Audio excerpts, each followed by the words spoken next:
এই, এটা কি ঘর মোছা হচ্ছে? কেন? কিভাবে মুছবো? স্যার, আমি দেখিয়ে দিচ্ছি, মন দিয়ে দেখবি কিন্তু। আচ্ছা ঠিক আছে। কি রে, মন দিয়ে দেখছিস তো? হ্যাঁ হ্যাঁ। দেখ কেমন চকচক করে। দিদি, তুমি তো খুব সুন্দর করে ঘর মুছতে পারো।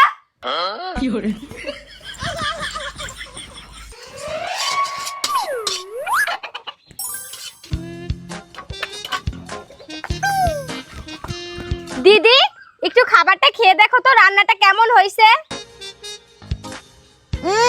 একটুও ভালো হয়নি। আমি যদি রান্না করতাম তাহলে সবাই হাত চেটে খেত। ওমা, তাই নাকি? তাহলে আমি কিভাবে বিশ্বাস করব? আমি রান্না করে দেখাচ্ছি। ঠিক আছে।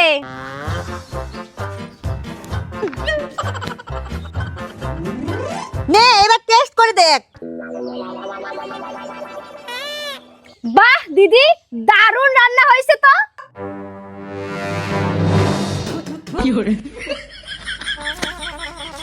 ধুর, ভালোই লাগে না। দেখি এত দামি জামা কাপড় গুলো এভাবে কেউ কাচে?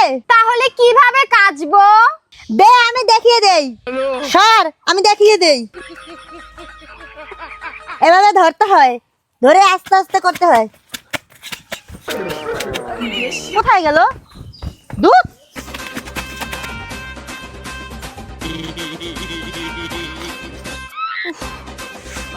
মাথাটা যা ধরছে। বিথি, আমার জন্য এক কাপ চা বানিয়ে আনতো। দিচ্ছি, দাঁড়াও। এই গেল ফ্রিজের ঠান্ডা জল। এখন দিলাম 3 মাস আগের বাসি চা পাতি। তারপর দিলাম নুন। হয়ে গেল দিদির জন্য গরম গরম চা। দিদি, এই নাও তোমার চা রেডি। এই, এটা কি? কেন দিদি, চাটা ভালো হয়নি? তাহলে না না, আমি তো বলছি এটা কি চা। আমি তো এরকম চা বাপের জন্মেও খাইনি।